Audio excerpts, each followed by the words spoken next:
nguva yose nekuzara kwayo kuna mufundisi vachiuya kuzotora nzvimbo yavo. Tese takasimuka tivaomberere vachiuya kuzotora nzvimbo yavo muzita raJesu. Amen. Hallelujah. Vakafara chete, hallelujah. Vanoda Mwari, hallelujah. Hallelujah. Nhasi ndataura nyaya iri topic yandisina kumbonyanya kuparidza kana kutaura nezvayo, inonzi prophecy. Asi ndisati ndaenda ikoko, regai ndifarirewo mama andidya, we love you mama.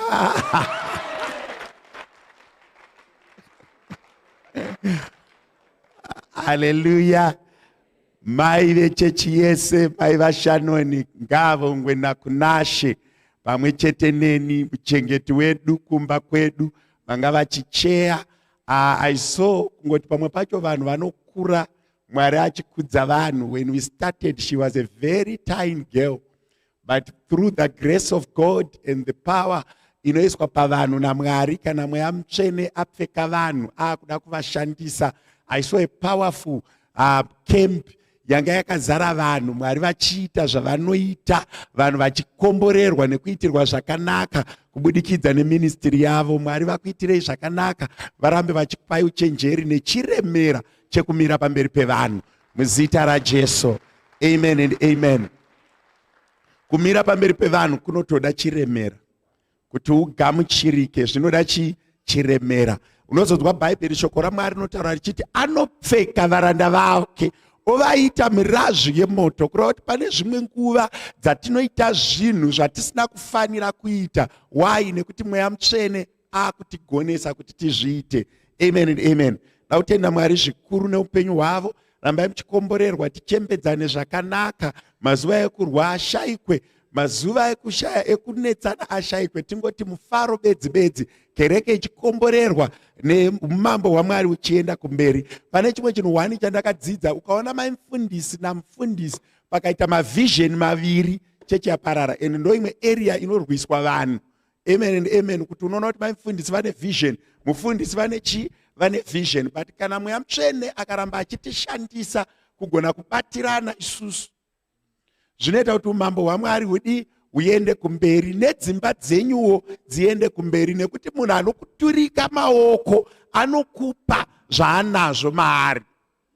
Amen and amen. Amen and amen. Ndotenda Mwari neupenyu hwavo. Tiri kukura tese. You see, from one moment to another. When we met, tanga tisina mapassport, tanga tisina malicense, tachingori vana vechikoro. But through God's grace we are growing. Unonyatsoona kuti growing pakukura chaiko kuchembera, nepakukura mafinances, nepakukura wisdom, papacho tozobvunzana kuti, but how did we do this? We not know, it was not us. Between us it did not work, but God has helped us to do it. Amen and amen. Mai vangu vasati vafa vakandipa instruction, vakati chengeta munhu akandiitira zvakanaka. Saka pamusoro pekuvada kwandinoita, pane rimwe izwi randakafanira futi kuchengeta. Unozonzwa David achibvunza kuti hakuna here werudzi rwekwaJonathan, kureva kuti zvinotaurwa nevamwe vanhu muupenyu zvinogona kukuchengeta. Ukaitira vamwe vanhu zvakanaka, uchifunga kuti uri kuvaitira favor, pamwe pacho unenge uchitobuilda empire yako. Amen and amen. Nekuti havachagoni kuenda kana taakuzofamba panheyo dzekutenda, taakusangana nevakatanga kuenda, pazuva rekusangana nevakatanga kuenda, kana ndaakuzosangana namai kunext generation, tayambuka pamazuva epanyika, ndinenge ndine mhinduro yekupindura kunzi ko wakazomusiya sei, kureva kuti patone imwe mhiko yakaitwa nevakaenda. Ende vabereki vedu, we don't take them for lightly. When they have spoken, we listen, because they are vehicles upon which we came upon earth. Amen and amen. Chimbotendawo Mwari nevabereki vako, whether dead or alive, kungovatenda kuti they were used as vehicles to bring you upon the face of the earth. Wherever they are, just thank God for them. Amen and amen. Hallelujah. Hallelujah. Toona kugara pasi zvishoma, Mwari ari mubatsiri wedu.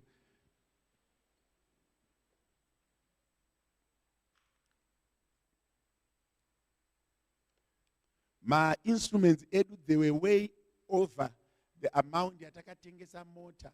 Imwe yacho takaitora kuzvegumi nezvipo. Hatisati tapedza kutenga, we do not have a complete set yet. I think kuma-instruments we are fine. We need to work out on the cameras to improve and edify our streaming. Kuti ibude zvakadini zvakanaka. Be a kingdom partner. Farirawo Mwari kubudikidza neropafadzo yako. Kungonzwisisa kuti pane zvandakapiwa naShe, pane zvimwe zvandinochengetera umambo hwaMwari. Kubudikidza nezvipo nezvegumi, Mwari ari mubatsiri wedu. Muzita raJesu, amen. Ndanga ndichifarira Dr. kana kuti Professor Masinire. Ndikaona kuti inga muimbi. Mai Masinire vatichengeterewo muimbi uyu.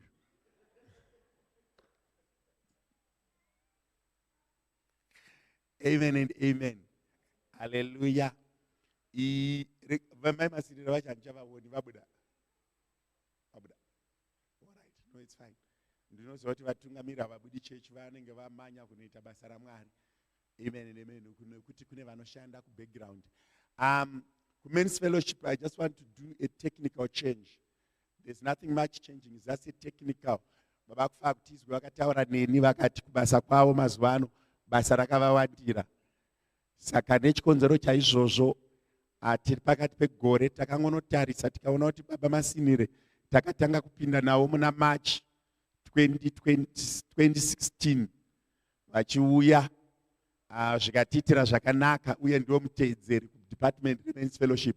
Saka pari zvino Baba naMai Masinire ndo vanenge vakuleader department as head of department, vakufa vachimbosetla kubasa nekumanager project yavanayo.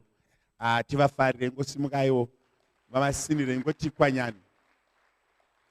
Pazviri kurejeswa paota zvine zvichitorejeswa zvakare nemumakoronike 9. Komborerwai Mwari vakupe uchenjeri hwekutungamira vamwe vana baba, muchitidzidzisawo kuimba kuti kana tovaimbira kudzimba zvivanakidze. Amen and amen. Nhasi regai ndingokwazisawo Shannon nakunashe. I know ngaongwe ari kuSunday school.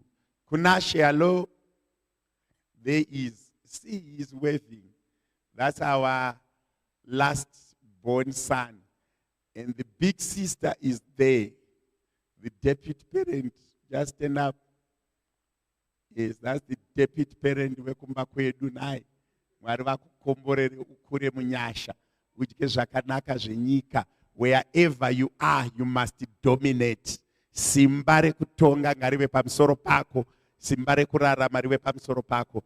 Kune mumwe munhu ari kuti mufundisi vari kurevei. Izwi rinotaurwa nemubereki pamwana rine simba. Rega kuita zuva raunotsamwa zvekumuti pfutseki. Rega kuita zuva raunotsamwira mwana zvekumutuka.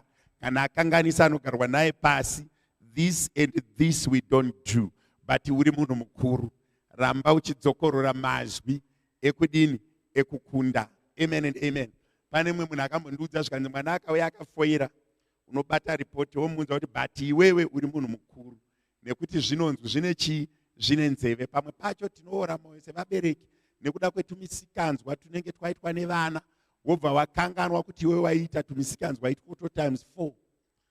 Unenge uchida kurova mwana aita girlfriend aine 18 years, iwe wakatanga uine 10. Chiti Mwari, zvandakatadza mwana wangu ngaazvigone. Kana mweya uya wakudzoka pamwana wounamatira womudzidzisa, mwanangu kutakapfuura neko hakuna chiriko kunorwadza. Mazva zvandikuedza zangu.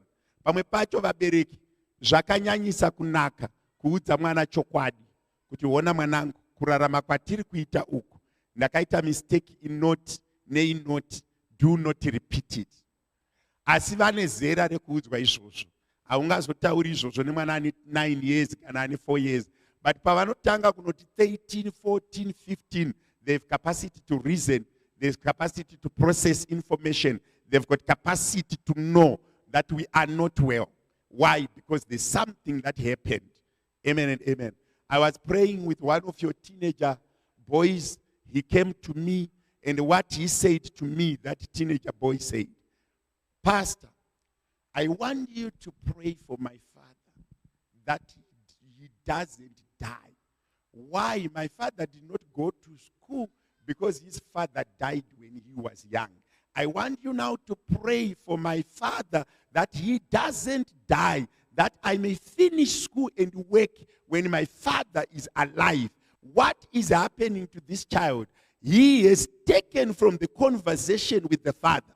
That is, the father struggled because his father went too early. Now the child, in his processing of information, he has seen that it doesn't end between him and the father. They needed a spiritual power to stop the error that happened in his father's generation. And the son is consulting the pastor on behalf of himself and the father. So whatever you discuss with your children, it becomes knowledge and power and a source of encouragement in whatever they do. Amen and amen. So the discussions that you do with your children must never be limited to soapies and current affairs. Go deeper than current affairs. Go deeper than soapies. Why? You are laying the foundation of the capacity of thinking or mindset of your children by sharing what has happened to you in a good way. Don't wait to say, my father died, when you are angry. No. Sit them over coffee. Sit them over a pizza and share. Can I repeat this? Sometimes as parents, we don't see our children growing. You have a 19-year-old baby, son that you treat like a 4-year-old person. They know, they understand, they reason. May the Holy Spirit give you power and wisdom to appreciate that your children have capacity to reason. Why? The power of a parent and the power of prosperity is not only limited in the parent, it has to be given to the next generation. How do you give power to the next generation? You prophesy into their lives. How do you prophesy into your children? Make declarations. What is the word? The word is an output of words spoken by prophets and God. That is, whatever you see upon the face of the earth is either God spoke by himself or God used a prophet to speak. In the beginning, there was the word. And that word became what produced the world. And the world in its existence, each and every transformation that happens upon the face of the earth, God has spoken. From generation to generation, prophets are speaking. Okay. All right. Let's go. 2 Chronicles, chapter number 20, verse 20, and our theme scripture.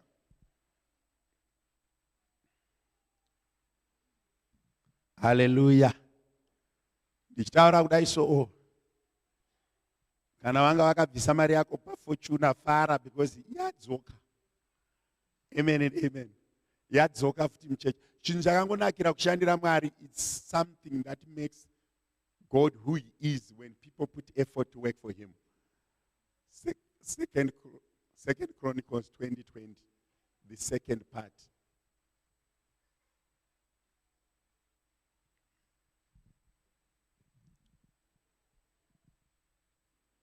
Early in the morning, they left for the desert of Tekoa. As they set out, Jehoshaphat stood out and said, "Listen to me, Judah and people of Jerusalem. Have faith in the Lord your God, and you will be upheld. Have faith in his prophets, and you will be successful." Mangwanani vakamuka ndokubudira kurenje reTekoa. Zvino vakati vachibuda, Jehoshaphat akamira akati, "Chindinzwai imi vaJudha nemi mugere Jerusarema. Tendai kuna Jehovha Mwari wenyu mugosimbiswa. Tendai vaprofita vake mugokunda." Hallelujah. Let's go to Genesis 32:28. akati zita rako akati kwaari, zita rako ndiani? Iye akati Jakobho. Akati zita rako harichazonzi Jakobho asi Israeri, nekuti wakarwa naMwari nevanhu ukakunda. Then the man said, your name will no longer be Jacob, but Israel, because you have struggled with God and with humans and have overcome. Theme scripture, camp, Numbers 23, verse 19. Numbers, verse 20. Numbers 23 verse 19. Numbers 23 verse 19. Mwari haazi munhu haangarevi nhema, kunyange mwanakomana womunhu haangashanduki. Chaataura haangachiitikani, chaataura haangachisimbisikani. God is not human that he should lie, not a human being that he should change his mind. Does he speak and then not act? Does he promise and not fulfill? Hallelujah. May God bless you in the reading of the word. We want to resonate on what is prophecy. Ndafarira one of my daughters anga achitaura achiti kuchikoro kuchurch kwakafanana nekuclass. Teacher akadzidzisa maths ukasadzibata ukasiyana nadzo hazvipindi. Word prophecy or prophets, prophets and prophets from the day one, the way they were given a mandate to prophesy, it's either accepted or rejected. Meaning to say, I was trying to use English, I want to capture the teens and go back to Shona foot. I don't want to leave them because this is very important for them. I want to keep teens. Prophesying or speaking prophets, it's when an ordinary man sitting amongst you in privacy on his own, alone, the word of God visits him. There was no prophet and there is no prophet that has been visited in public. Mwari havashanyire vaprofita pagungano uye Mwari havataure newe dziri serious pamberi pevanhu. Kana Mwari vachisangana, when Moses saw a burning bush, he was alone. There was no record, or there is no record in the Bible that stipulates other shepherds near him.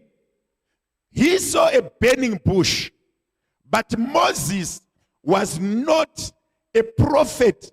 But then he was entering into a prophet, but he was born a sacred child for the purpose of delivering the Israel from Egypt. By him being born and being saved, when other male children were being killed, God preserved him for a purpose. But before that, he had passion for the kingdom, but he had never practiced the kingdom. That's why he killed an Egyptian fighting an Israelite. But tomorrow, he saw an Egyptian and two Israelites fighting. He said, no, don't fight. Then he ran away. When he ran to Jethro's house, there was no biblical indication that God was going to speak to him.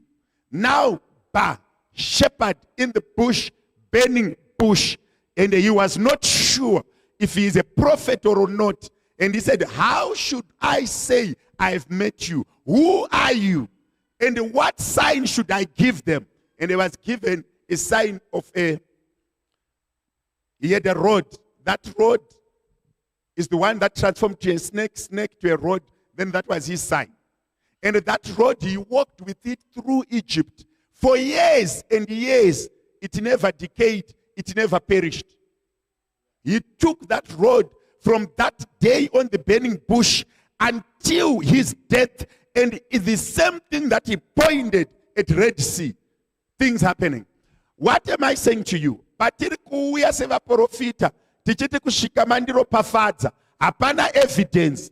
Handina evidence yekukupa, handina chimwe chinhu chekukuratidza, handina chimwe chinhu chinobatika chandinogona kuuya ndichitaura kuti Mwari akukuropafadza.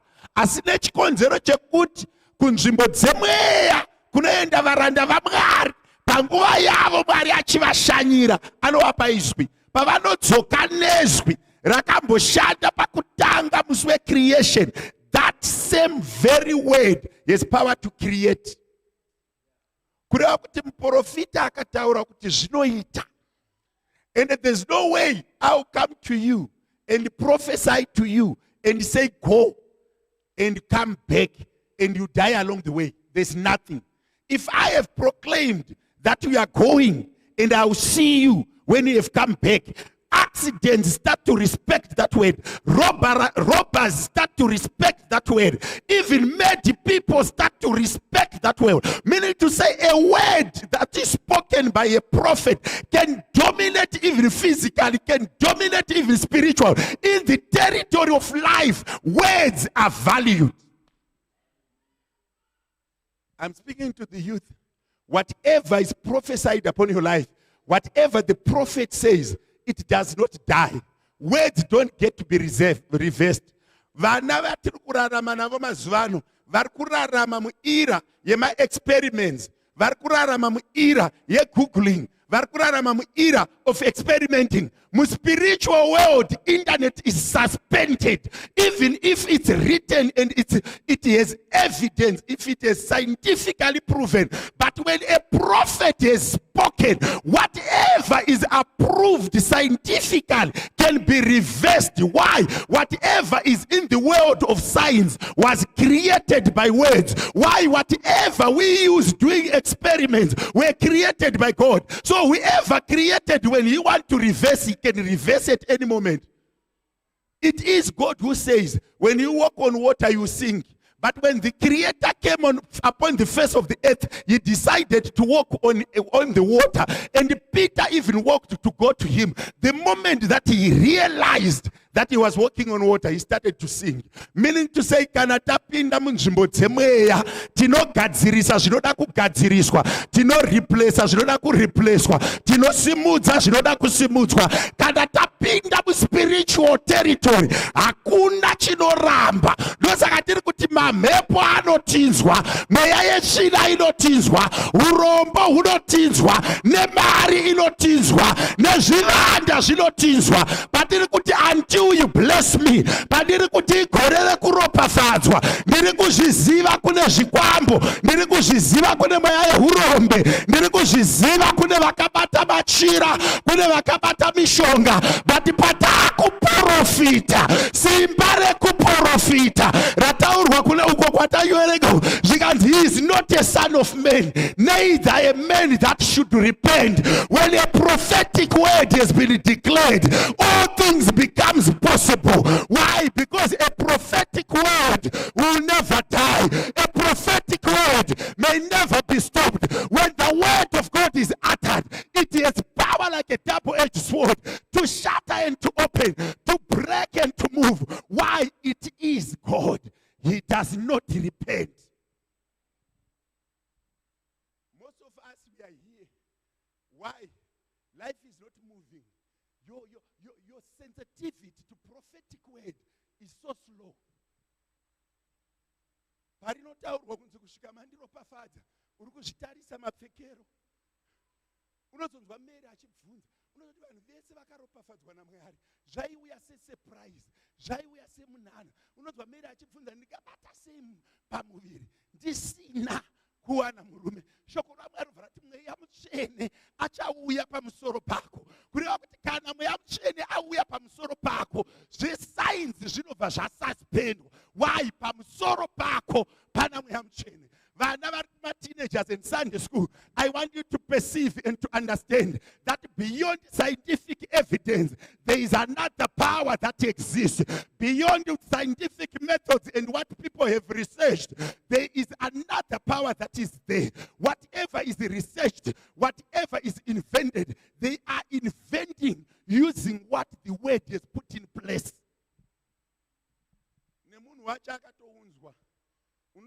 Let us make men nation is being founded.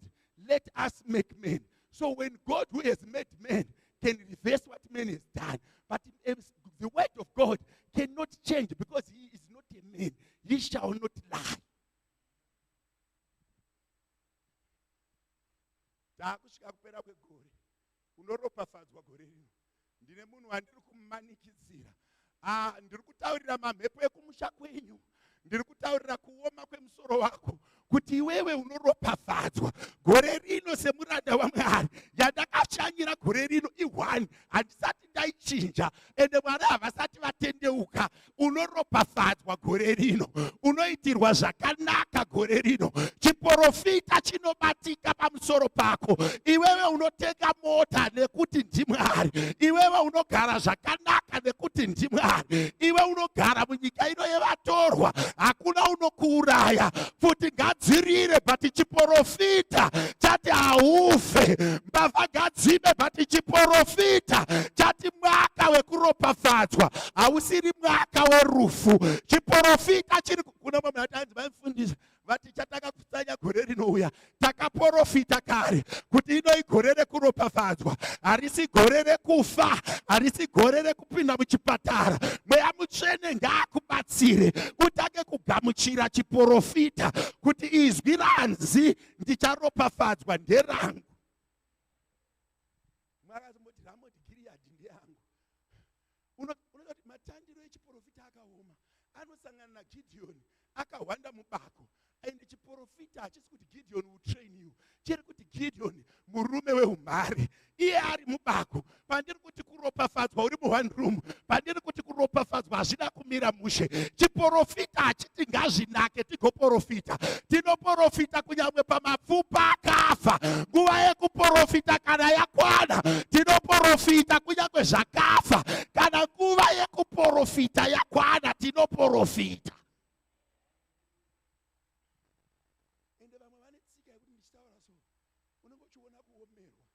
Mwari avamirire zvinake. Gideoni akahwanda mubako. Ndopaari kunzi ndakuropafadza. Murume weumhare.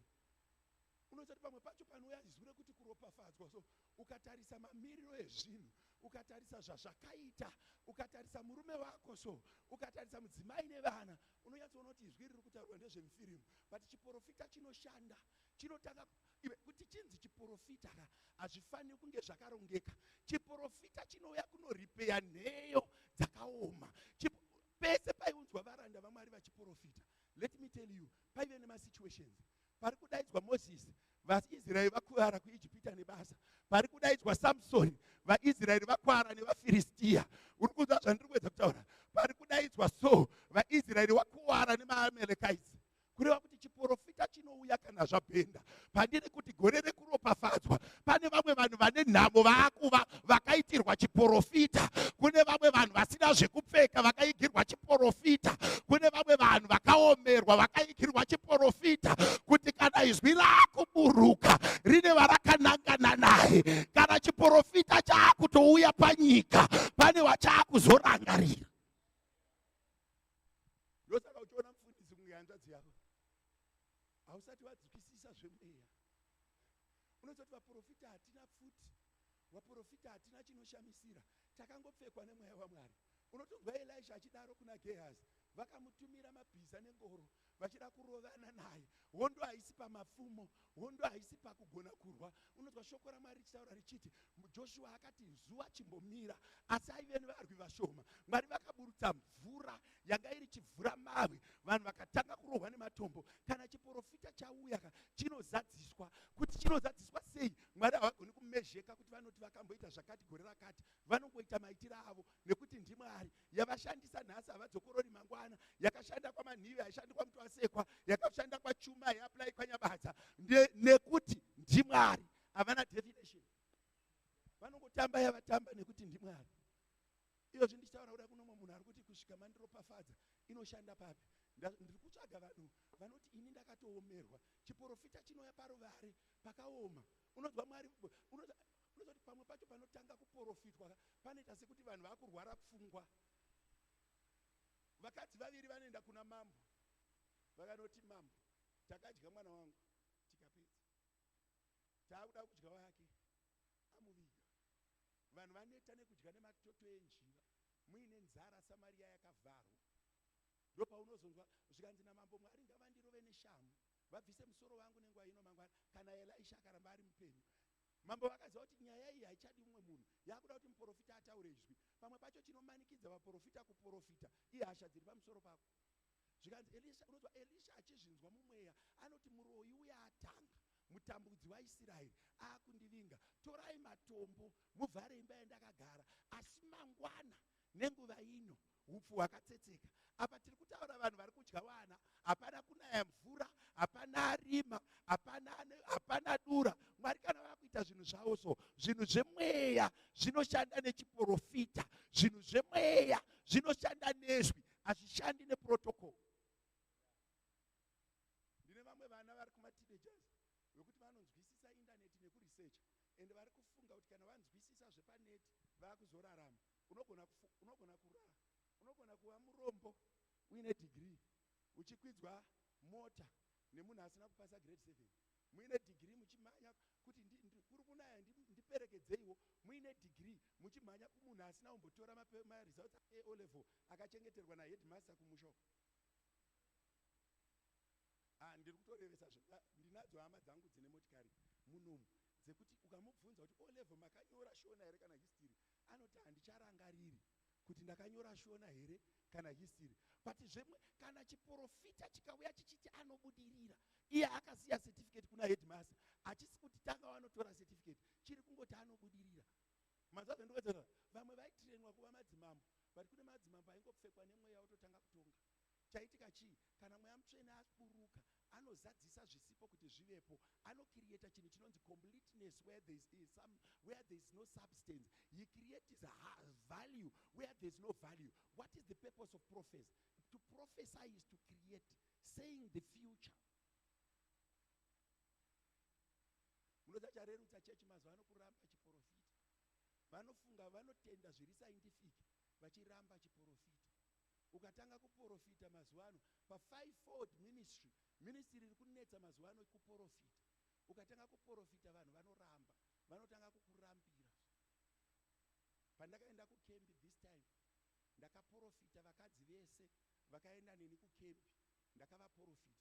Ndikati vese mukadzi akaenda neni kukembi nemusikana wese akaenda neni kukembi, zvandakanoita semuranda waMwari ndakanoprofita. Hakuna anobva kukembi achirohwa, hakuna anobva kukembi achishushwa. Vese vakaenda kukembi, vana baba vakandipa vana nesikana nevanakomana kuenda navo kukembi. Kana wanga nemusoro unopisa sei, waakuteerera. Why? Ini ndini ndakaprofita. Ukaona wakungoteerera maiziva kuti kuna mudhasharuka akaprofita. Ndakati mari yevarume ngaichengete mhuri. Ini semuranda waMwari kwakuprofita. Ndapedza kuprofita kwakuturika ruoko. Even ukaita mamhepaningei une uchiteerera. Even ukaita dzungu rinei une uchiteerera. Even ukaoma musoro sei une uchiteerera. Ndakaprofita kukembi ndikati hakuna musingo achashandiswa wosiwa kuti dambokirira chinhu chinonzi touch and move. Kana watongondiguma wanyura. Bhaibheri rinoti Judha akanga asina mukadzi, vaona munhu vaaifanira kuita vana naye vaamuramba, vachanogara sechifewe. Ena unoverenga bhaibheri rako zvakanaka. Agara chifewe, vaanzi unei chihure hachina kutanga manje, chakatanga mubhaibheri, chaitoveko mazuva ebhaibheri. Chihure riya rasvika rikati zvamandishandisa munosiyei zvamusina mari, zvikanzi ndichaunza kambudzi. Imi muri kushandiswa mahure, muri kupiwei? Unoshandiswa ubva wabika sadza rako ubva wamupa waenda. Mweya wekushandiswa, spirit of the devil. Hure riya parodi rakabva zviri mubhaibheri, rakabva rataura rikati unondipei zvikanzi kambudzana. Judha iri kuva kuna Genesis, Judha kwakusiya tsvimbo. Paakauya nekambudzana muchinda, munhu anga atobva pasina munhu, kunotsvaga munhu kumushaya. Azonzwa zvikanzi mukadzi uya wamaifanira kuroora nepamwiri kandi atemwe nematombo, ngauye pamberi pangu. Achingona apiya kudai so, ndatoda kutema nematombo, zvikanzi tsvimbo iyi ndeyani? Nditeme nematombo, tsvimbo iyi ndeyani? Kandi yangu, zvikanzi ndaamukadzi wenyu, atopinda. Pamwe pachoka unogona kutouya kuna mufundisi uri musingo kuti baba 1000 iyo. Uyo musingo wemufundisi ndaakumuda. Ndibvunzirewo muno kuti ari singo here. Tototora mari yatotaura. Pamwe pacho chiri kumirira vanhu kumirira munana, kune minana inomirirwa, kune minana inomanikidzirwa. Mukadzi aibuda ropa haana kunzwa munana, akamanikidzira munana, akazvitaurira mwoyo make akati ndakunobata mupendero wenguo. Kune vamwe vanhu vari munhu wekuti ndozoti akauya nenyaya yake kwandiri kuti ndivere ndugare ndofanira kuti zvipere, kana ndisina kupedza nyaya yake hazviperi. Newe ukaisa meseji ka1 unoshanda unge minista usina kana trouser rekupfeka. Ukaisa meseji ka1 baba mwana anorwara haundikwazisi futi. Umwe anoisa meseji mazuva ese zo ndiri kuteererwa. Kana vakuda kuti chiporofita chishande, Bhaibheri inotaura zvakanaka kuna Matthew rikati kune murume aisatya vanhu kana Mwari, asi ane mumwe mukadzi aimushaisa mufaro zuva nezuva. It's a parable yakataurwa naJesu. Aingoenda achinetsa. Jesu anozoti iwe handipe chikafu chevanhu kumbwa. Mukadzi iyeye akanga ari mutorwa akataura naJesu akati nembwa dzinodya mafufu epatafura yetenzi wake. Zvikanzi handisati ndaona kutenda kwakadai muno muJerusarema. Chienda kumba kunoitirwa zvaona. Akasvika mwana apora. Ndoda kutaura mumwe munhu kuti pamwe pacho kana zvinhu zvisi kufamba imbomumanikidza muprofita kutaura. Ndoda kudzokorora ndati ukaona zvisi kufamba muprofita asina kuprofita nyaya yako mumanikidze kuprofita. Unozamba ndaanchifara theme yanga testimony yamai mudabwini. Mai mudabwini ndaitongozwa ndikasvika pachechi ndopesana nawo. Every day ndaitomboudza mai mufundisi kuti akufarisa haachandikwazisi 1 week rose. Ndaipesana naye pachechi so uko kunonzi kugarage. Ndangozwa ndikapinda ndichamuona. Hapana ndikangopinda naye aigeza mame ndikanyatsaudza mai mufundisi kuti uyu munhu akuenda. Mashandiro akuita uyu munhu akuenda. Ini semuprofita ndatsika meti yavagadzira, ndodzokera kumba ndokuona futi vakaigadzira, ndomanikidzwa kutaura. Pambacho muprofita ada kumanikidzwa kutaura. Mazwa zvandara Boazi haana kuteera Ruth akanoisa musoro mutsoka. Gore rino rekuropafadzwa ndakaprofita, but ukaona kuti yako haina kuprofitwa imanikidzire. Pambacho unofanira kutobvunza kuti bati mufundisi munombondirangarirawo here mukuru? Kumbondibvunza so kuti papati baba imi munombondirangarirawo here mukuru? Ukuzvaenderana. But manje muprayer hamurangarirwi munhu zvekumhanya. What do you do? Can I repeat that? What do you do? Muprayer. Unoziva kuti pane mumwe munhu so wekuti ukanzwa unzi mwana ari kurwara, uchidya sadza unorisiya richiporawo munamatira mwana. Nomwe wekuti ndichakuonai mangwana nekuswera mangwana. Kana usina paunomira zvinorema. But pamwe pacho usina paunomira ungomanikidzira muprofita. Ene ndoda kukuudzai this. Mazuva aida maigarai imba. Where is maigarai?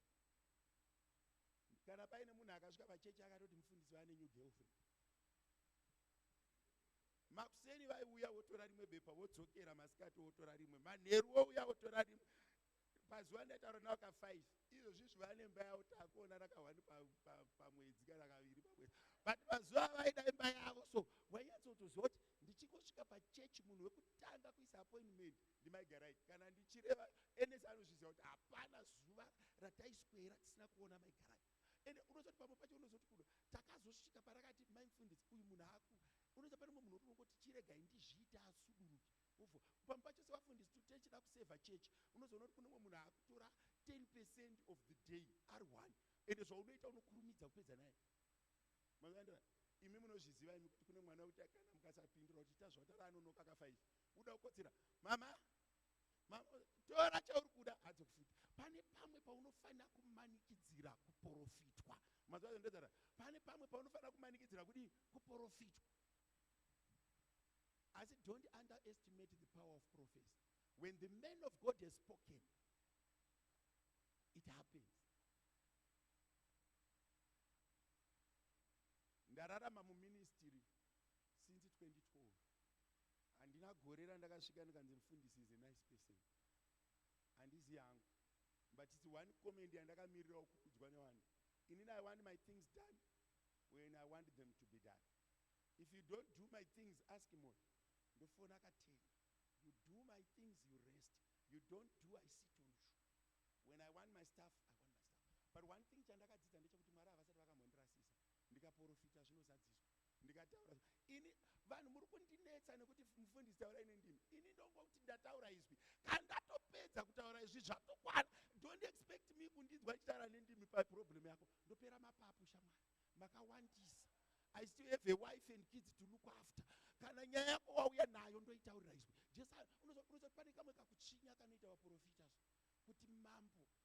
the army commander, mukuru wehondo, auya kuna Elisha, ari kutarisira zvakanaka, zvonzi ena unogeza kurwizi. Iwo unongotarisa semukuru uchanzi garai pasi, uyai netii, mubva mauya nemagrapes, mubva mauya nemukaka wakakotswa. Elisha anongoti mukuru kurwizi. Akati inini ndabva kumarwizi. Zvikanzi mambo, kana muprofita ati kurwizi ndokunoperera maperembudzi. Kana muprofita ati kupi kurwizi ndokunoperera chi maperembudzi. Vamwe venyu hamusi kuda kunamatirwa, uda kungonzi ndoda kuonawo chechi katatu. Umwe venyu uda kungonzi unei muhomwe. Ndimwe zuva ndaifamba namufundisi Tashu, one of my friends, you know Pastor Tashu. Tasvika tiri Marusapi, papauya mwe mufana achimhanya, mufundisi ndatofanira ndakuona mai vangu varamba kupinzwa muhospital, vari kuda kutofa mufundisi, handei munovanamatira. Zvikanzi unei muhomwe munei, kana mune $10 zvikati chindipa uende.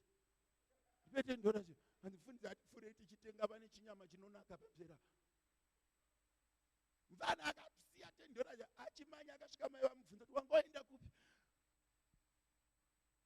Akazodzoka achiti mufundisi, pandakupai $10 iyaya ndo yanga iri yega yana achida kuvhurisa bhuku, but pandazosvika kuZimbabwe kunoitwa zvemabhuku kupublic hospital, unobhadhara mari yebhuku, ndo mari yana achida kubhadharisa bhuku. But pandasvika mai vakagara vachindibvunza kuti mambonawo mwana wangu here, mufundisi mune simba. Mamwe mhinduro dzamuri kutsvaga dzakasiyana nemapinduriro aMwari. Mabatsirirwo auri kuda akasiyana nemashandisirwo emuprofita. Vaprofita havaite zvavanoda, pamwe pacho vanongoudzwa zvekuita pasina chabatika. Takazopfuura neko tichiona mai vakutofamba, vanzi handizivi chaachangoitika. Pana achifamba ndakonzi paguvhu, ndazongoti ndakagara pai pasina munhu, ndikangoona ndatogara ndatoraiti. Muchida kupinda muparara, aiwa handisi kuda kupinda muparara. Vaprofita vanoshanda nenzira dzakasiyana siyana. Unonzwa Elisha achitaura so, Elijah anosvika kushirikadzi. But ndiri kufunga kuti vanhu vairarama kudhara vaitenda kudarika. Inini ndikanzi ndaakugara kumba kwaSister Joyce, panopindika chechi here panapa. Kuti mufundisi vari kubikirwa kwaSister Joyce, ndo kwavari kudya vachirara, vari vaviri murumu. Ndo yakatambika pakati paElijah nechirikadzi yepaZerefasi. Bhaibheri rinoti akagara ipapo kusvika mvura yadi yanaya. Kune dzimwe shirikadzi dziri muno nemasingo ane mweya tsvina. Kana ukaona pasa vanhu vanozoti kudii, unofira ipapo. Why? Havaziva vakakuita musingo, vanotaura chete. Vanhu vese vanokureva semusingo, havaziva vakakuita musingo. Zveusingo zvakaitika kwazvakaitika. 1, 2, havakubvise muusingo. Unongoita nyaya yako. Unandatarisa munhu uya akauya nemafuta ake, akatora mafuta akadira tsoka dzaJesu, akatanga kugeza bvudzi raJesu. Kana munhukadzi ndiri kuda kumbotora example yekuti mai masuku akauya panapa, kuti bvudzi ravo risvike patsoka dzangu, vanenge vari paposition ipi. Vanenge vakaita sei kuti tsoka musoro wavo vanenge vakarara nedumbu, hazviiti because mino ndo inosvika pabvudzi rangu. Pamwe pacho zvinoitika muchiprofita zvakaoma, nzira dzekuprofita dzakaoma. Kana vakuda kuprofitwa naMwari unoita yese yese. Kana vakuda kuti Mwari chiprofita chinorwadza chinhu one. No one has ever understood prophecy because haina definition. Inongonzi saying things of the future. Nevaprofita pachavo havazvinzwisisi. Vaprofita ivo chaivo vadudziri veshoko, vaprofita chaivo havazvinzwisisi. Unoziva kuti unogona kuuya kwandiri ndikakuudza kuti mwana ari kurwara, ndokuudza kuti enda naye kumba anopora, ndikatadza kuzviita pananga. Chaitika chii? Kana ndaakuprofita handishandise simba rangu, kana ndaakuprofita handishandise will yangu, kana ndaakuprofita handishandise reasoning. Prophecy inoshanda nekuda kwe-influence of the Holy Spirit, meaning to say no one can interpret the Holy Spirit and no one can understand prophecy. Even the prophets do not understand prophecy. Unoda ndogona kuudza chokwadi chisi chinogona kubohwa so. Kuti handogara namaifundisi, ndo munhu anondiziva zvakanyanya. But pane dzimwe nguva dzekuti kana ndakamira panapa, vanonyatsona handiye muchinda wandakadana naye. Zviri kuitika panapa handisi kuzvinzwisisa. Kozoita nguva yekuti angati ndo baba yokumba kwedu. Chiprofita chine zvachinoita pavanhu. Chiprofita chine mabatiro achinoita vanhu. Chiprofita chine maonero achinoita. Ndoda kuudza mumwe munhu kuti ukakurumidza kubata chiprofita, ndopaunokurumidza kurarama. I've been a pastor since 2012. handisati ndakamboita munhu wandakaudza kuti go and come akasadzoka. One baba vandakaudza kuti you don't go kumusha, ndakamuudza kuti hamuendi musina kundiona, ndikamufonera futi hamuendi musina kundiona, akandiisira message akupolokwani kuti ndatobuda muguta. Kati baba ndati hamuendi musina kundiona, Mamasuka knows the story. Akasvika anodhuma zviri ngamberi. Ndakamuudza ini baba hamuende kuZimbabwe tisina kuonana. Ndikamuisira message hamuende kuZimbabwe musina kupfuura neumba kwangu. Iye akazoisa message akati akupolokwani. Chimwe chiri kutuma vanhu kurohwa neshamo kutadza kuteerera chiporofita. Munofunga kuti chiporofita chinouya chichikuropafadza, pamwe pacho chinouya chichikurambidza. Musiyano wa Saul naDavid iresponse kuchiporofita. Saul akanzi nemuprofita, ko zvawabayira chibayiro ndisati ndauya zvikanzi ndachengeta dzakakora kuti ndigobayira Jehovha, zvikanzi umambo wako wapera. David achinzi naNathani mapomba akabva anotora mashizha akapinda madota. Ukaresponda kumuprofita zviri positive, even rufu runobviswa. Ukaresponda kumuprofita zviri arrogant, unozvidaidzira rufu. Vaprofita havasi vanhu vekutamba navo nhodo. Can I repeat this? Umwe munobati mufundisi maakuti shishidzira. Ena unobvunza vabereki. Unoziva kuti pane one prophet wamunoparidza wamusinganzwisisi. Muprofita anoparidzwa nevanhu vamusinganzwisisi ndiye Elisha. Elisha akauraya vanhu vakawanda kudarika vaakaporesa. Ende imimi munofarira mukadzi muShunemi because munenge muchida kuti nyaya dzenyu dzifambe. But ko vana vaya vese hanzi a group of kids, kwete one, akamutswa wemukadzi muShunemi i1, akadyisa a group of kids. Vakasakana naElisha vakati ballad head, murume nyamanza nyamanza nyamanza nyamanza. Elisha bhatsamwa achitsukodza musoro wake kudai ivhu richivhurika, vana vachipinda pasi vachidyiwa. Nefu kwete one, inonzi a group of children. Kureva kuti vaprofita pamwe pacho havazi vanhu vekujairira. Regai pakufamba kwenyu nevaprofita musaite habit yekufamba muchingotaura vafundisi kumba. Munogona kubudirira mukataura mafake pastors, asi zuva ramuchataura pastor chai ari pamwoyo waMwari. Zvaridza munhu ari padhuze newe kuti paya patakataura mufundisi ngatipasiyei. Paya patakataura mufundisi ngatipatendeukei. Pamwe pacho munotaura munhu akazodzwa. Nyika yakunakirai mazuva edu. Kune vafundisi vechokwadi, kune vekunyepa. It's true. Andika Bible rinonyora about fake prophets, meaning to say even beforehand fake prophets were there. Mukataura a fake prophet you succeed. Mukataura a true prophet unorohwa neshamo. Nyamanza angodai musoro wake so. A group of children. Wow. Mukoma Elisha ndokuudza Gehazi kuti maperembudzi abva pamukuru ngaaende pamusoro pako. Gehazi angonzi usatora mari, iye kwakuenda nekuseri kwakunotora mari kwakudya, akarohwa nemaperembudzi. Elisha anga asina kumira zvakanaka. Kana uri mufundisi haufani kuita unhu waElisha. Nechechi yedu yemakuhwa iyi unosara usina munhu. Vaprofita vemazuva ano nevafundisi vemazuva ano havafani kuwana the Elisha. Musazombofa makandinamatira Mwari ropafadzai mufundisi wedu saElisha, tinonyura. Vemakuhwa vanopera. Mazuva endera vemakuhwa vanodii? Makuhwa komiti inoparara. Kana makutaura kuti mufundisi wenyu aropafadzwe, ngaaropafadzwe saElisha. Ngaaropafadzwe sevamwe vafundisi. Vaprofita kwete Elisha. Elisha angoda vana otorohwa nyamanzi. Nomunhu andikutaura naye mazana. Ndoda kumboprofita mangwanani. Nhasi ndoya ndavinga ndikatopedza ndoenda kumba. Svondo rese ndichinamata. Ndichinamatira nyaya yekuprofita vanhu. Manje ini chiporofita changu choshanda. Ndine mhuri dzandakaudza kuti muchatambira ma120 dziri kuibata. Ndine mhuri dzandakawanda dzandakaprofita. Ina when last did you hear me talk that I want to professor? I don't andiprofiti pese pese. Asi nhasi ndaumboita zvekuendesa vanhu. Mazuva endera nhasi ndaumboita izvozvo ndozvakakuita izvo. Amboita zvekusimudza vanhu. Simba racho Mwari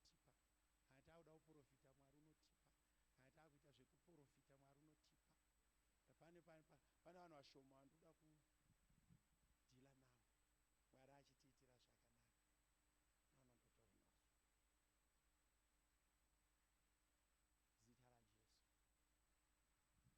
Zita raJesu. Timu yakunopera, gore rakupera. Mazuva angu ekuparidza gore rino amashoma wamasuka. Handi munoziva kuti musi wa4 handiparidzi. Saka ndiri kugumisira kuparidza muna November.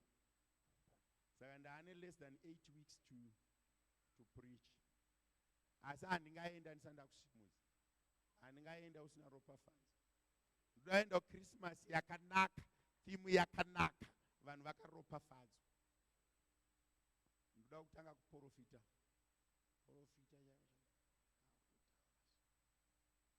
Believe in the prophet and you shall prosper. Believe in the prophet and you shall prosper. Ndikutsvaga vanhu vanotenda kuti izwi randiri kutaura panzvimbo ino nderechokwadi. Ndauda kusimudzai pakutenda kuti Mwari ngaatiitire zvakanaka. Pandainamata svondo rino, Mwari vakandiudza kuti mota dzinofanira kupakwa panapa ndisati ndapa umwe munhu chechi inoyi dzinofanira kuita 500. I will not stay for a year forget. I will go. Ndine dzimba dzandida kuririsa nevarume vandoda kuririsa. Ndine varume vandoda kuririsa. Shamwari uya kuno, Maria uya kuno, ndaida nokupa murume kuchechi ukatiza kukembi kukansela on the day. Uya kuno tuni. Ndoda kutanga nawo. Agare basi handisi kudai kuno. Ndatoita zvinhu zvangu ndega. Ndichakudaidza. Maine yachavhari maziso ndichasimudza ruoko rwangu pandasimudzawo zoya kuno. Peshi rumbi uyai kuno tuni. Hamungarambe muchingoimba kuno muchizora mamakeup asina order. Uyai kuno. Kuzoda uroorwa kumeso kwako mara vane ganda rinenge regakanje. Chingozora mafuta chete.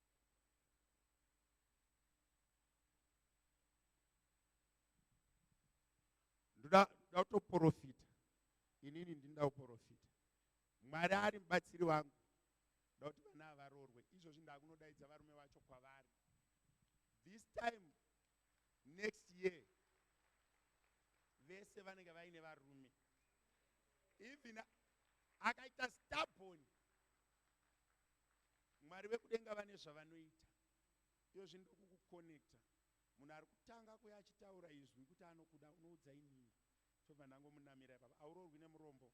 Auroorwi nemunhu asina chinhu. Auroorwi nemunhu anokunetsa. Imi vapfana mundoshanda nemi papulpit. Ndakamirira michato ndoda kuendesai manje so. Mweya Mutsvene ndiitirewo zvakanaka. Ndakudeclare michato 1 2 3 receive nezita raJesu.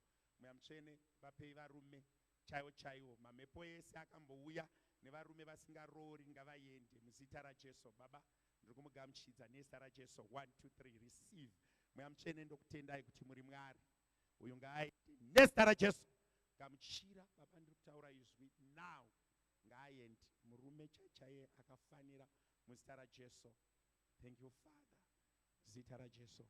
Ndikutsvaga vana ibai vanhu vazhinji vakajaira maota evakadzi. Ndikutsvaga vana baba. Tsvaga vana baba vekuprofita. Masuka kurumidza ndoda kuprofita. Uye kunoku nditsvaga vana baba. Vana baba vekubhodhi uyai ndingokupai zvandoda kukupai. Vana baba vekubhodhi uyai ndingokupai. Haugoni kushumira neni kana usina chinhu. Unoda kuti 500 mota iwe unenge une mukadzi asina license. Zvinofana. Mwari wekudenga ndokutendai nekuda kwevarume ava. Tasvika patasvika vachibvuma kuteerera, kumhanya, kufamba, kumira, usiku masikati vachifamba. Ndakuprofita semuranda wenyu Mwari. Pfuma yakawanda kuupenyu hwavo, ropafadzo pamusoro peupenyu hwavo. Baba ndiri kukutendai kuti varume ava vakabvisa chegumi zvatinoda kuita pachechi pano zvakwana. Varopafadzei nemari yakawanda. Varopafadzei nekuda madzimai avo ngavarege kufa kusvika vakura kusvika pa80. Ndakuvaprofita ini semuranda wenyu baba nekuti vasevha time yatanga tichitenga chechi, ivo vachisevha vari muofisi. Tikaunganidza aritari yenyu Mwari tikaisa ota panzvimbo varipo. Ndakutaura nyasha dzinoenda kure baba. Kubva nhasi pfuma ngaite zvakanaka muupenyu hwavo. simba rekurarama ngariwe pamusoro pavo ivo nevamadzimai avo. Nyasha Mwari ngadziburukire pamusoro peupenyu hwavo. Baba ndokutendai kuti simba ramweya mutsvene ngarivaitire zvakanaka muzita raJesu. Vakadzi vacho huyai, hamuna order, ndandakakumirirai, ndoda kupedza kune wandoda kuenda muzita raJesu. Baba makafanira kunamatwa, tirai zvakanaka murume uyu. Patakatenga chechi tichivamhanyisa vachiunza mari dzisina zera navo, ndakuprofita pfuma, ndakuprofita nyasha pamusoro pake muzita raJesu. Baba ndokutendai ziti pamusoro parumbi ngaaropafadzwe iye nemurume wake muzita raJesu. Baba ndokutendai neupenyu hwaSandra right now nezita raJesu. Baba ndiri kutaura ropafadzo pari kuitwa mari naiye nganga aripo vashaipanoenda muzita raJesu. Baba ndokutendai muzita raJesu. Itirai Susan zvakanaka. Ndiri kudeclare nyasha pamusoro poupenyu hwake. Ruoko rwenyu Mwari ngariwe pamusoro pake nezita raJesu. Baba ndokutendai neupenyu hwavimbai nezita raJesu. Muitirei zvakanaka. Nyasha dzenyu Mwari dziburukire pamusoro pake. Ruoko rwenyasha ngariwe pamusoro pake. Kuzodza Mwari ngakuwe pamusoro pake. Baba ndokutendai kuti muri Mwari. Nyasha ngadziwe pamusoro pake. Muitirei zvakanaka. Simba rekurarama ngariwanzwe muzita raJesu. Baba itirai zvakanaka mwana uyu. Nyasha dzenyu ndodzitenda kuti maakumusimudza. Ruoko rwenyasha ngaruburukire pamusoro pake muzita raJesu. Baba itirai zvakanaka mwana uyu nezita raJesu. Nyasha dzenyu Mwari dziwe pamusoro pake nezita raJesu. Daunamatira baba namai Makanda patakatenga chechiwe, they were part of the church board. When we started, baba namai Makanda, I want to pray for avamo. Mai Makanda varimo, you can come through. Patakatanga this vision, your husband was there. Andakakutora kumusha uchifudza mbudzi. Mwari verugare vachitiitira zvakanaka. Your husband was an armor bearer, a go-to person, achichengeta chechi, achiita zvaanoita pachechi. Pandiri kuropafadza maboard member, ndauti musimudzwe naMwari. Mwari ngaakuitirei zvakanaka muzita raJesu. Baba itirai zvakanaka mwana uyu. Murangarirei pamwe chete nachaka. Nyasha dzenyu Mwari ngadziwe pamusoro pavo. Baba ndokutendai nerwendo rwandakafamba navo. Chivarangarirai Mwari nekuti muri Mwari. Hakuna akafamba nemuzodziva akaramba akadaro. Ndiri kuririsa nyasha dzekuzodza nezita raJesu. Baba muzita raJesu. Maimfundiso yakuno ndikunyengetererei. Nasi munomboita mwana wesangano muzita raJesu. Baba ndokutendai nemwana wenyu paari kukura achimira pamberi pevanhu. Nyasha ngadzimubefeke. Ngakurege kuva nemweya wetsvina unozvikudza pamberi pake, kana mhepo dzerudzi dzinozvikudza pamberi pake. Nyasha dzekurarama makore anodarika 80. Nyasha dzekudya zvakakora zvenyika, kuropafadzwa nemimwari, simba rekugamuchirika nekurarama zvakanaka, ndakuridurura pamusoro poupenyu hwake. Baba muropafadzei zera naye, murangarirei zvakatarisika. Mwari wekudenga dziburukire pamusoro pake. I decree an anointing, a double portion of blessing muzita raJesu. Ma-leaders, vana mai vekudare, vana baba, madzimai, vamwe vese ndichazoita magrupu. Andigoni kupa pfuma kuvamwe vanhu. Ma-head of departments, uyai, vana baba vekudare, veku-men's fellowship. Vane ma-spouses, mondivinga nema-spouses enyu. Ndikapedza nemi ndichapinda mabhenji, ma-head of departments. Kurumidza kuuya kunoropafadzwa. Usafambe saminister, kunoti kutsvagwa nyasha. Baba muzita raJesu. Pane power randiri kunzwa mangwanani ano kuti wewe unoropafadzika nezita raJesu. Makapos batanai maoko, ndoda kuisa ruoko rwangu pakati pemaoko enyu.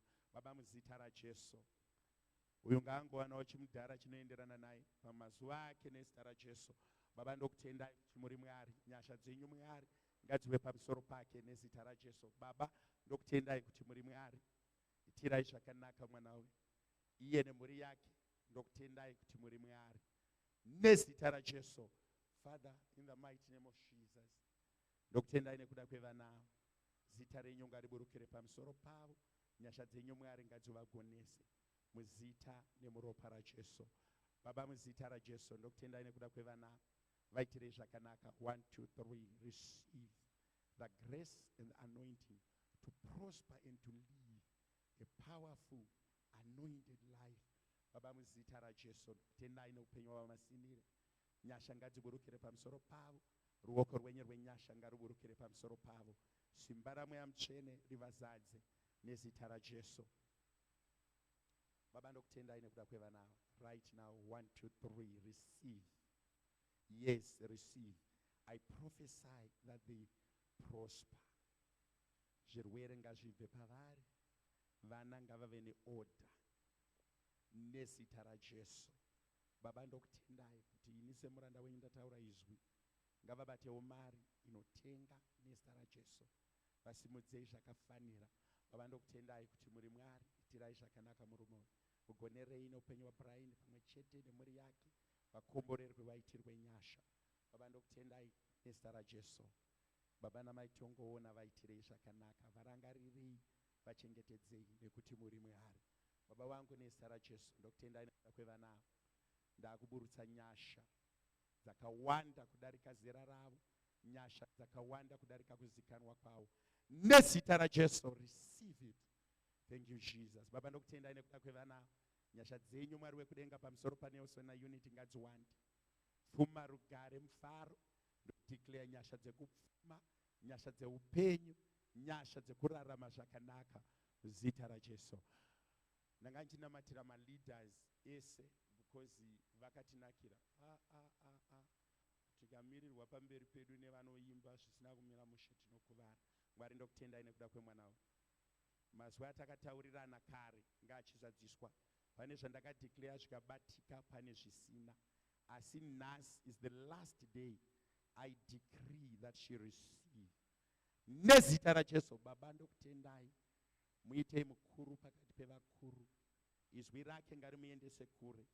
PamaSundays ese akamira paota ndakamira.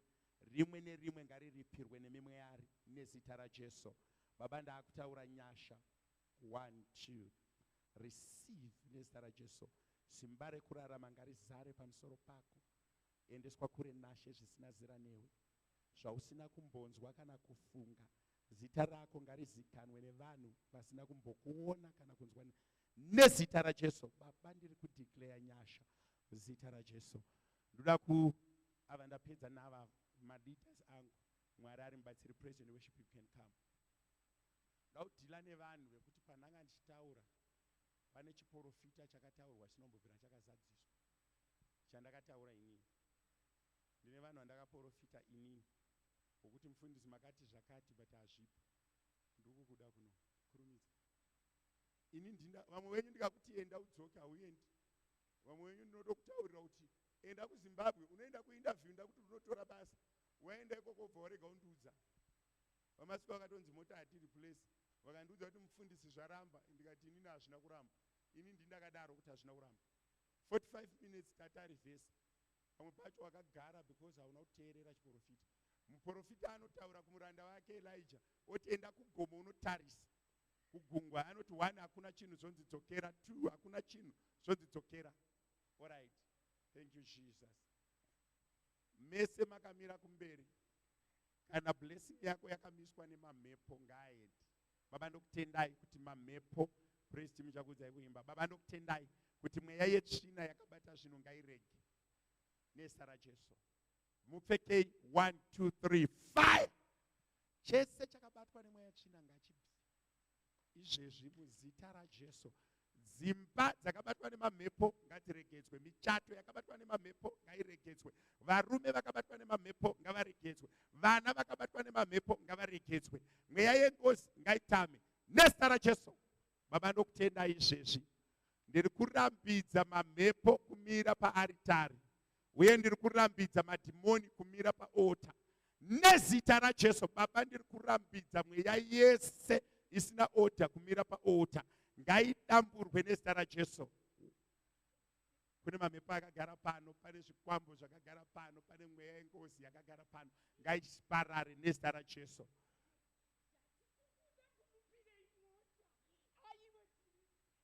Address me like a pastor. Buda uyendi nezita raJesu. Buda uyendi nezita raJesu. Iwe. Bye bye. Nezita raJesu. Aubate roko wangu. Fire. Go.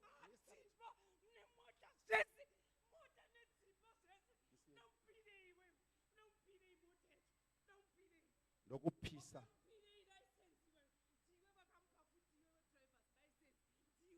akunotora murume wake kwaari ndimudzose pana nezita rajesu ibva ipapo kurumidza ndati nyarara nezita usandibata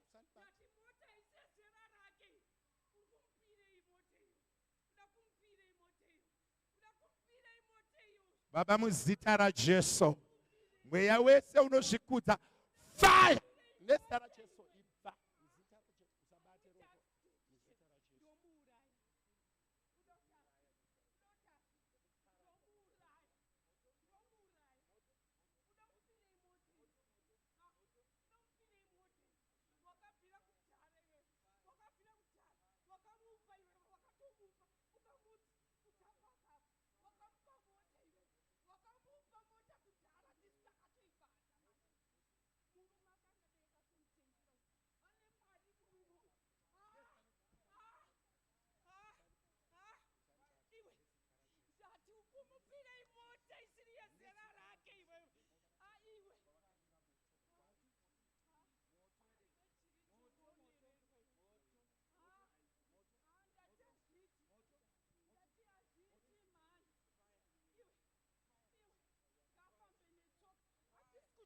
mweya mutsvene nezita rajesu ndakurambidza mweya wekutaura kubva zvino kuenda kumberi ndinorilisa nyasha nesimba muzita rababa neremwanakomana neramweya mutsvene out buda uyendi muzita rajesu baba makafanira kunamatwa thank you jesus chibuda uyendi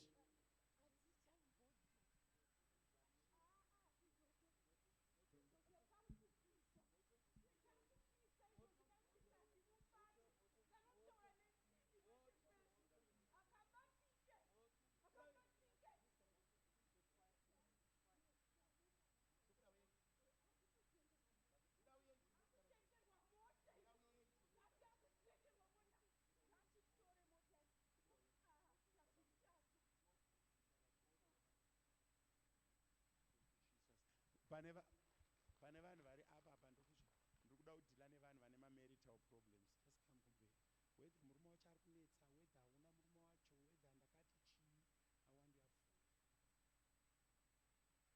ndakati chii awandiafu vese even wasitorina vari kumasingles kana wangoya kumberi problem yako iri related to that I want to deal with you first mweya mutsvene ndakutendai 1 2 3 let them receive jesu panzvimbo ngachive panzvimbo muzita rajesu baba ndokutendai kuti muri mwari kuti mutore nzvimbo yenyu samwari nezita rajesu baba makafanira kunamatwa tererai mwari vanotaura chokwadi tererai vanotaura tererai ivo vanotaura mwari hanganyadzise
Baba muzita raJesu. Siye. Baba nezita raJesu. Mweya weurombo ndakutaura ropafadzo nezita raJesu. Mweya uyu uri kunzwa izwi rangu. I'm commanding you to go. I am commanding you to go. Mweya mutsvene nezita raJesu. Fire of the Holy Ghost. Out.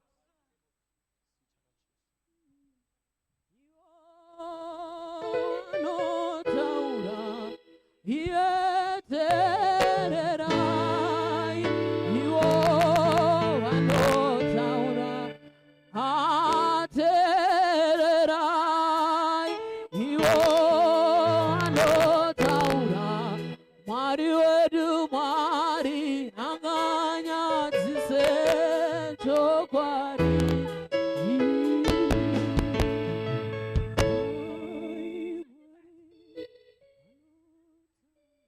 Ibva aumire papulpiti yangu unotsva.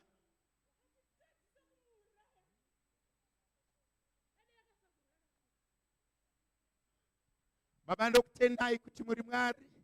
Mweya werufu, mweya werufu ndokurayira. 1, 2, go. Nezita raJesu.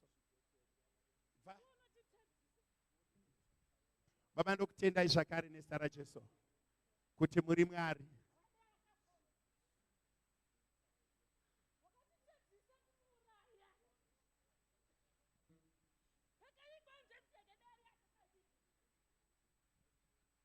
Baba ndokutendai kuti muri Mwari. Ndakutora simba rerufu. The anointing,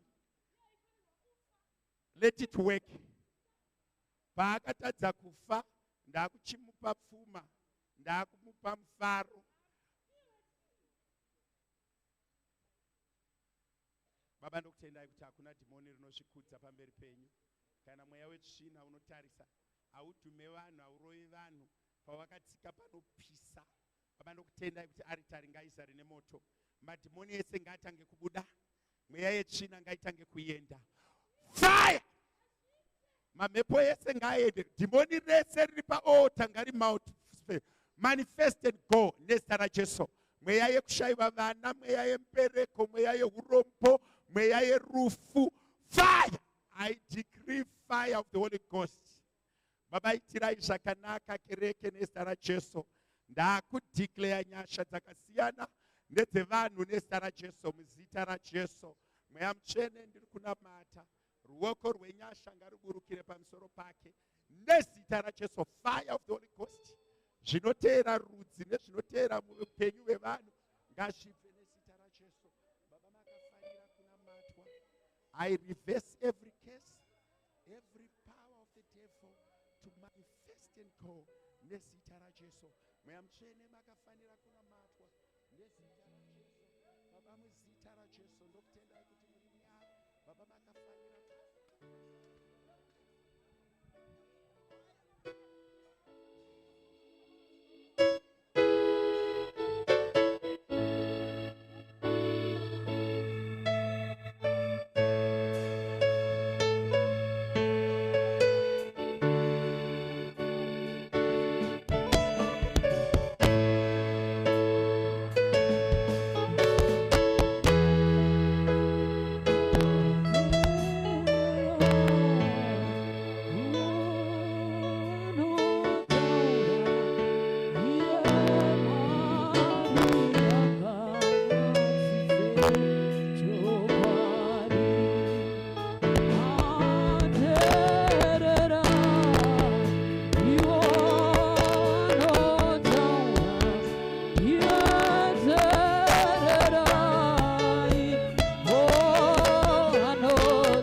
Baba ndokutendai kuti mweya uyu ausvikudzi muzita raJesu.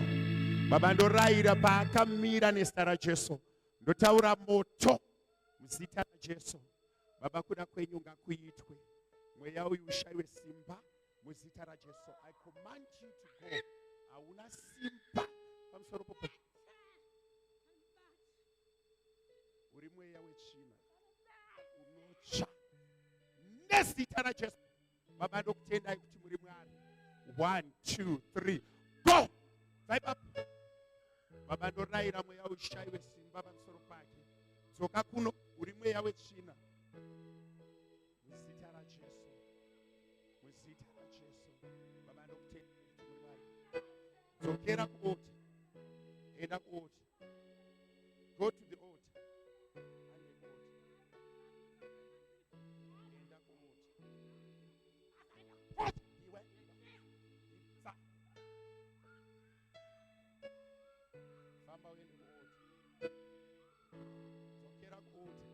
Nezita raJesu. Famba uende kuota. Famba udzokere unopfugama paota. You need to submit and go. Baba ndokutendai kuti paakamira paota pane moto. Pfugama uende, ucheme uende uri papo. Nezita raJesu. Baba ndokutendai kuti mweya uyu hauzvikudzi. Uye haufe wakadzoka futi paari. Simba rekurarama ndaridzosera. Chese chakatorwa nemuvengi achichararami futi maari. Muzita raBaba neremwanakomana neremweya mutsvene. She is free.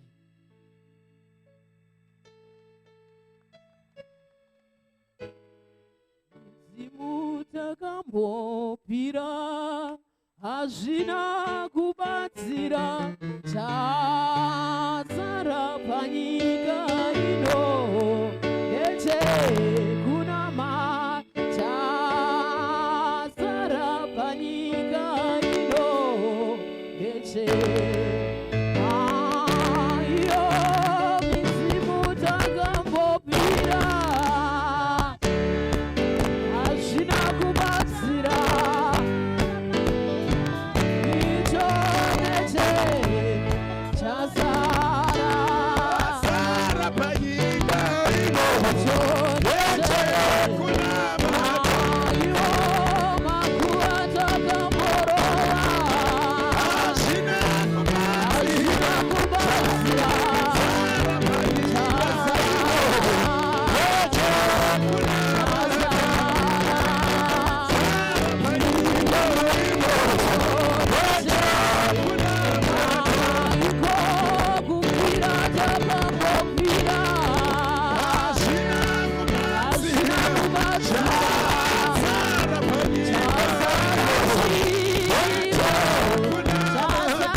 Hallelujah. Hallelujah.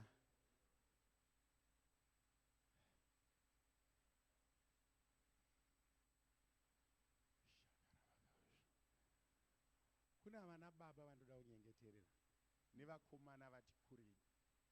Ukuti unyazoona kuti baba ava vauri tomboenda. Unozoona kuti handina chandinacho but I'm a man. Handina imba. A man I don't count kuti undiudze kuti hanzi I've got a car. It's not an asset. Ukafuma usipo nhasi vana vanoti chii. Vana baba vakadaro uyai kunoko. Usanyara vana havakupepinze denga. Chiporofita ndo chinokuendesa kumberi. Vana baba yokuti ndikutsvaga vana baba yokuti unoti kana inini ndikaswera ndisipo nhasi vana havachatorarami mararamiro avanga vachiita. Handina reserve. Especially kana uri baba, if you don't own any stand, any house, I want you. Nevakomana vakuti uri mukomana une 30 years utori baba vasina kurongeka ndoda kubatsira kuno. Vana baba, Mwari ngaakuitirei zvakanaka. Anopa pfuma ndiMwari. Decision yamaita yaunomira kunosana baba yakanyanya kukosha yokuti unonyatsoziva kuti Mwari ndiri baba. Ende ndo chinhu chinouraya vanhurume vakawanda kuti unoti ukatarisa vana ukatarisa kwauri kuenda what is next. You see what I'm saying? Mwari ngaatibatsire kuti mukadzi wako unoza chimwe chinononotsa masingo kuroorwa inyaya yekutarisa vakaroorwa vacho unyatsoona kuti pakaoma. You see what I'm saying? Dau kunamatira Mwari ngaakubatsire. Munhu anonzi baba ingoita dzimba 3 or 4 dzimba 4 or 5. You see what I'm saying? Yokuti ndasiyira vana nhaka ndine zita rinorarama more than one generation. Vana baba muri kuno ndoda kunamatirai. Vakomana vese vapfuura 28 uri kuno usina mukadzi unonditsvaga svondo isati rapera. Ndoda kutokupa mukadzi wacho. Zvimwe zvacho haisi nyaya yekutsvaga. Mamhepo. Pamwe pacho unenge uchifunga kuti uri kutsvaga but chakambokunonotsa ichocho chinonokunyudza futi. Muri kunzwa zvandikuedza taura. Chakambokunonotsa ichocho chinokunyudza futi. Toda kutogara pa. Ndakaona kuti varume vazhinji tine pride. Panonamatirwa vanhu hatinamatirwi. Panosunungurwa vamwe vanhu hatisunungurwi. Tichifunga kuti zvino hazvindiitiri zvakanaka kuenda pamberi sana baba. But ndoda kuudzai sana baba muri kuno. Ndichiporofita kudai semuranda waMwari. Pfuma inobva kuna Mwari. Izwi randiri kutaura nhasi nderekutoti baba ipaiwo mukomana uyu kana baba ava pfuma. Ngaave nepfuma. Mwari ngaakuvhurire masuo. Haisi nyaya yechikoro, haisi nyaya, inyaya yekuti Mweya Mutsvene ngaativhurire masuo. Mazvazvandoita, Mweya Mutsvene ngaativhurire chi masuo. Ukafunga kutenga imba ngaitengeke. Vamwe wenyu have tried first time, second time, third time, fourth time. Pamwe pacho kutoona kuti chikafu chaicho chiri kunetsa. Vana baba da kuprofita pamusoro poupenyu hwako. Baba vese auya kuno kumberi semuranda waMwari, ndoda kuuraya mweya wekubhajeta grocery. Baba ngavatange kufunga palevel yezvimwe zvinhu. Rega kutora nguva yakareba uchitaura namai kana nemusikana muchinetseka nenyaya yepfuma. Ndauya semuranda waMwari kuzokuprofita kuti zvitange kuitika. Kumbirawo maoffice bearers ese, maoffice bearers ese, vanhu vane maoffice, youth leader, secretary, vice chairman, ndakunyengetererai, ndakupai nyasha kuti nyengeterere vana baba. Musataure ngano, kungotaura kuti murume uyu ngaaite mari, ngaave baba chaivo. Ndomazwa ndautaura. Because vana baba muri kuno munozvinzwisisa. Kana zvakaoma newe unoshaya kana chiviri chekuti gadzirai tii. Because unenge uchinyatsoziva kuti hazvina kumira zvakadii zvakanaka. Vakomana vese vari above 28 zvichikwira mondionawo tingogadzirisa gadzirisa. Isu tosecha mumweya togona kutokunongedzerera kuti enda. Pamwe pacho izvezvizvo unogona kana uri baba singo unoya tokunongedzerera futi kuti endapo. Pamwe pacho ukaenda wega unosekwa nechechi yese. Because pauri papapo unenge uchidana nemunhu akapedza alphabet. Akadanana na Albert. Rangu haritauriki panyaya dzakadai.